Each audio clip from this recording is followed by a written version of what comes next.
कि इंसान की मृत्यु आखिर क्यों होती है, मौत के बाद क्या होता है, ये जानकर आपकी रूह भी कांप उठेगी। महान चक्रवर्ती सम्राट राजा भरत की कहानी, जिसमें मौत के बाद होने वाले पुनर्जन्म का जिक्र किया गया है। धीरे धीरे भरत को उस हिरण से इतना मोह हो गया था कि वो अपनी योग साधना से भी दूर होते चले गए। जब उनके हिरण वाले शरीर का अंत हुआ, तब उन्होंने फिर से एक ब्राह्मण परिवार में जन्म लिया। दो यमदूत नजर आते हैं, जिनका चेहरा काफी ज्यादा भयानक होता है। उनके नाखून हथियार जैसे लंबे और नुकीले होते हैं। कहा जाता है कि मृत्यु के बाद 10 दिनों तक पिंडदान करना जरूर चाहिए। मौत कोई अंत नहीं, बल्कि ये एक नए सफर का आगाज है। दोस्तों, हम सभी के मन में एक सवाल जरूर आता है कि इंसान की मृत्यु आखिर क्यों होती है।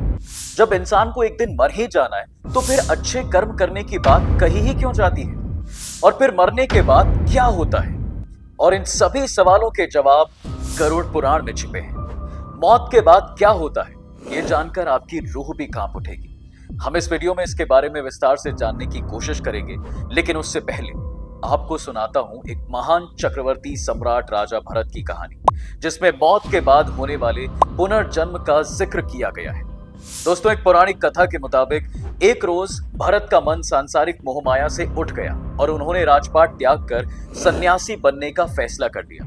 वो जीवन मरण के इस चक्र से मुक्ति पाना चाहते थे, इसलिए उन्होंने मोक्ष प्राप्ति के लिए मोहमाया को त्याग कर एक ऋषि के आश्रम में गए और वहीं मंत्र जाप और योग साधना आदि करने लगे। ऐसा ही कई वर्षों तक लगातार चलता रहा।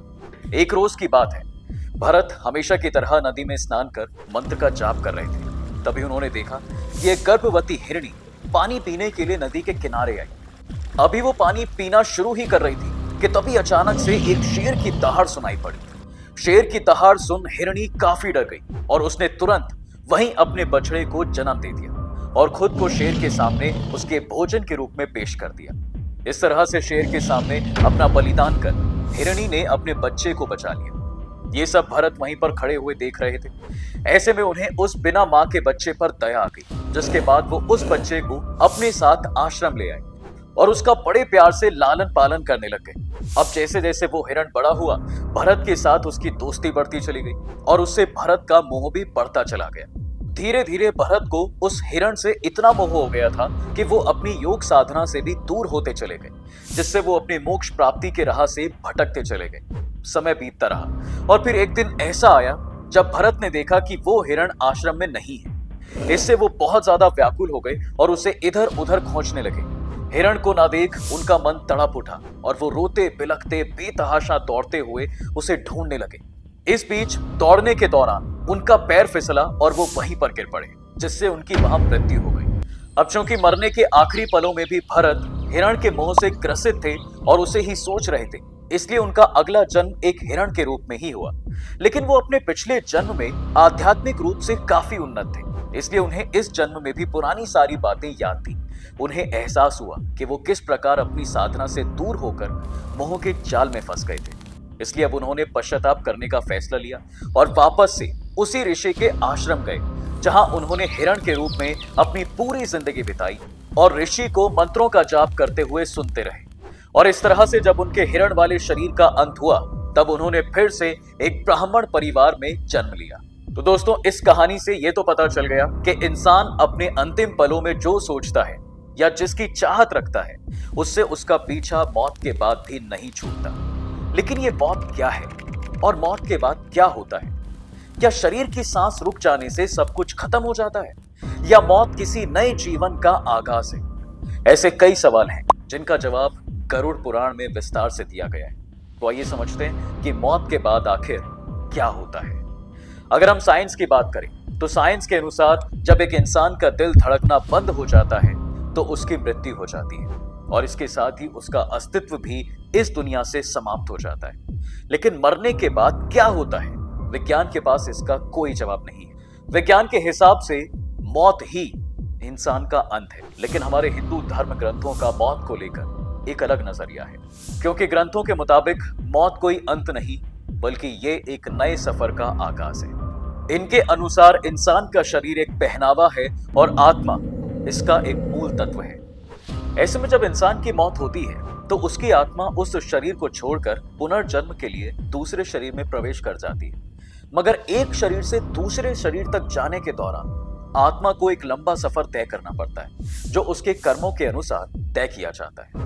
मरने के बाद क्या क्या होता है, इसे गरुड़ पुराण में काफी अच्छे तरीके से बताया गया है। दोस्तों, गरुड़ पुराण की अगर बात करूं तो माना जाता है कि एक बार भगवान विष्णु से उनके वाहन गरुड़ ने पूछा कि भगवान मृत्यु के बाद क्या होता है और इंसान को किस तरह के कर्म करने चाहिए। इसके बाद भगवान विष्णु ने उसे जो भी जवाब दिए, उन्हीं बातों को आधार बनाकर गरुड़ पुराण की रचना की गई थी।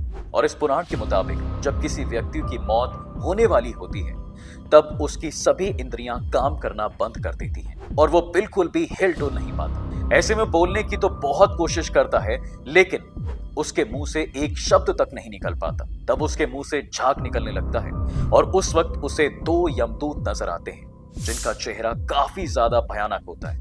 उनके नाखून हथियार जैसे लंबे और नुकीले होते हैं तथा उनकी आंखें काफी बड़ी और डरावनी होती हैं। ये भयानक दृश्य जब इंसान अपनी नजरों से देख रहा होता है तो डर की वजह से उसका मल मूत्र निकलने लगता है और तब उस समय इंसान के शरीर से अंगूठे जितनी जीव रूपी आत्मा बाहर निकलती है। इस जीवात्मा को यमदूत पकड़कर यमलोक ले जाते हैं। यमदूत उस जीवात्मा को ठीक उसी तरह पकड़ के ले जाते हैं जैसे अपराधी को राजा के लिए सैनिक पकड़ कर ले जाते हैं।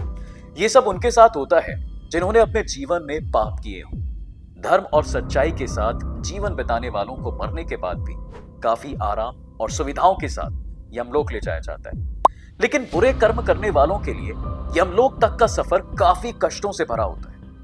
गरुड़ पुराण के मुताबिक यमलोक के 4 द्वार हैं, जहां से आत्माओं को उनके कर्मों के अनुसार लेकर जाया जाता है।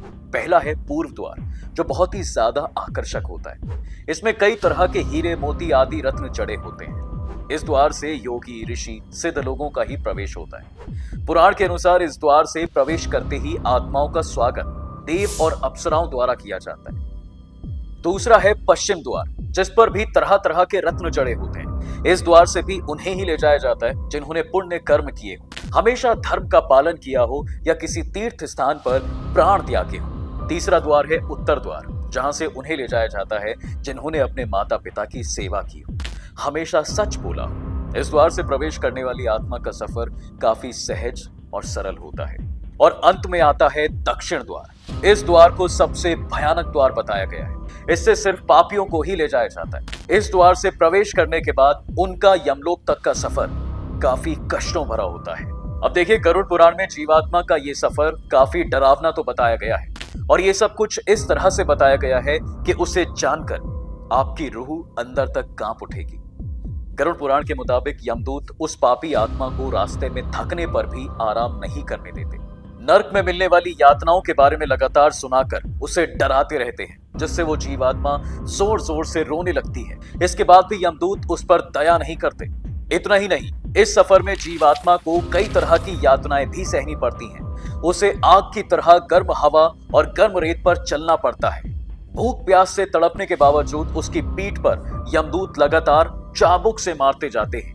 वो आत्मा इधर उधर गिरती है, बेहोश होती है, लेकिन फिर भी उसे उठाकर वापस चलाया जाता है।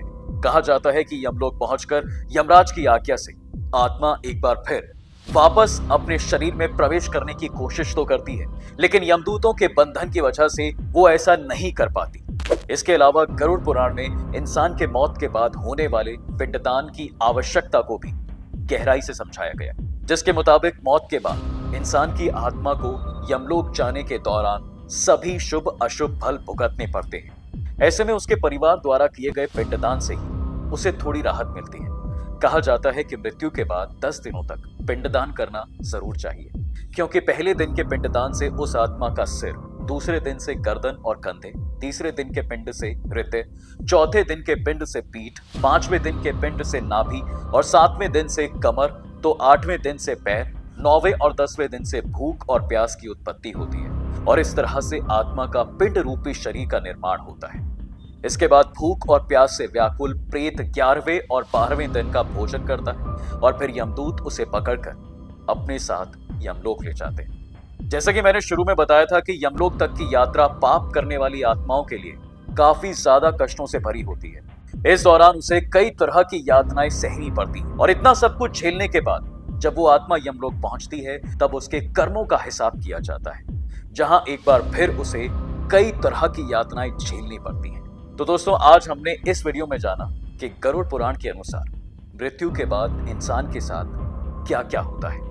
अगर आपको आज की जानकारी पसंद आई है तो इस वीडियो को लाइक और शेयर जरूर करें और हमारे चैनल द डिवाइन टेल्स को सब्सक्राइब करना बिल्कुल ना भूलें।